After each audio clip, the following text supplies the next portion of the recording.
அதிகமாக மொபைல் பார்க்குறது குழந்தைங்களை எப்படி அஃபெக்ட் பண்ணுது தெரியுமா? ரீசெண்டாக நான் ஒரு ரெஸ்டாரண்ட்டுக்கு போனேன்.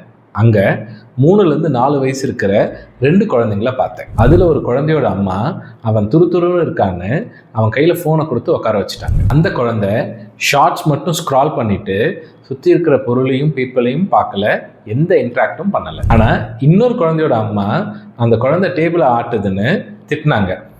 இந்த குழந்தை என்ன பண்ணுச்சு அப்படின்னா, அந்த டேபிளை எவ்வளவு தூரம் ஆட்டினா அம்மாவுக்கால சென்ஸ் பண்ண முடியுதுன்னு ரொம்ப மைன்யூட்டாக ஆட்டி பார்த்துட்டு இருந்துச்சு. அது மட்டும் இல்லாமல் அவங்க கூட உட்காந்து சாப்பிட்றவங்க எந்த அளவுக்கு ஃபிஷ்ஷை கேர்ஃபுல்லாக முள் இல்லாமல் சாப்பிட்றாங்கன்னு அப்சர்வ் பண்ணிட்டு இருந்தது. இதிலிருந்து பேரண்ட்ஸ் என்ன கற்றுக்கணும்னா, அதிகமாக மொபைல் கொடுக்கறதுனால குழந்தைங்க தானாக எக்ஸ்ப்ளோர் பண்ணி யோசித்து கற்றுக்கிற விஷயங்கள் குறையும். அப்சர்வேஷனல் லேர்னிங், மற்றவங்க செய்கிறத பார்த்து கற்றுக்கிறதும் குறையும். லேர்னிங் மட்டும் இல்லை, சோஷியலாக எங்கேஜ் ஆகி ஒரு ரிலேஷன்ஷிப்பை எப்படி பில்ட் பண்ணணும்னு அவங்களுக்கு தெரியாமல் போயிட வாய்ப்பு இருக்குது. ஸோ இது school refusal, drop out, close friends இல்லாமல் இருக்கிறது, loneliness, social anxiety, avoidance, sometimes aggression மாதிரியான விஷயங்களுக்கு லீட் பண்ணலாம். ஸோ குழந்தைங்களுக்கு ஃபோன் கொடுக்கலாமா வேணாமான்னு யோசிங்க.